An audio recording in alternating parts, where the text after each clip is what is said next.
Alors, dans la nouvelle université que l'on a construite et qui est opérationnelle depuis 2020, nous avons souhaité avoir ces instituts d'innovation et de partenariat qui sont le chaînon manquant entre les laboratoires de recherche de l'université et des secteurs économiques emblématiques du territoire, et ici à Grasse, le secteur arômes, parfums, cosmétiques. Le but de ces instituts, c'est d'augmenter la qualité et la quantité des interactions avec le secteur dont ils dépendent, par des projets de recherche collaborative, par des projets d'application, de transfert de technologie, tout ce qui peut supporter la démarche des entreprises vers l'innovation dans ce domaine. Nous avons deux implantations sur le pays de Grasse.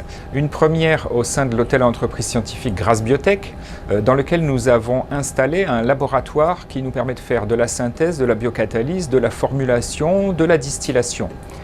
Nous avons une deuxième implantation au sein de l'espace Jacques-Louis Lyons, dans lequel nous avons implanté la division chimie analytique qui nous permet de séparer ces activités pour éviter les contaminations croisées. On connaît la diversité des entreprises du secteur arômes, parfums, cosmétiques sur Grasse. On a des startups, on a des PME, on a des grands groupes, on a des groupes parmi les leaders mondiaux du secteur.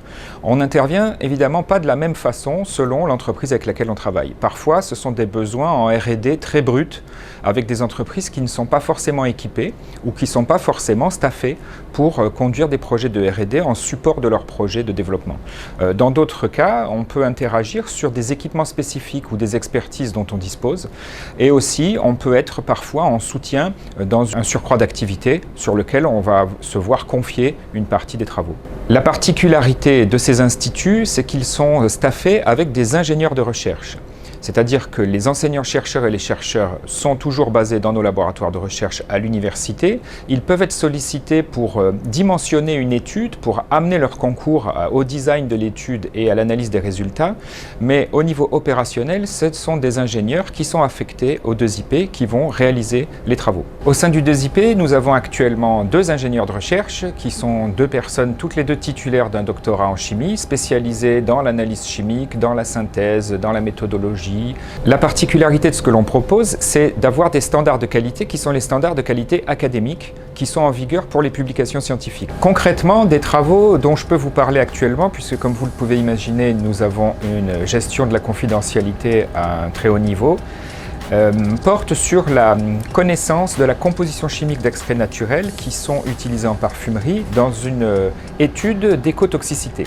C'est un travail que nous réalisons avec et pour le RIFM, le Research Institute for Fragrance Material, qui est basé dans le New Jersey aux États-Unis, et qui est l'organisation de la profession qui va commanditer, piloter des études sur la sécurité des ingrédients de la parfumerie. Notre rôle dans ce projet, c'est d'être en support pour déterminer avec précision la composition chimique des ingrédients qui sont ensuite testés pour leur toxicité ou leur écotoxicité. Nous sommes une composante de l'université, ça veut dire que l'on n'a pas une démarche commerciale par rapport à cette activité. Nous sommes ici pour faciliter l'accès aux expertises de la recherche publique aux entreprises.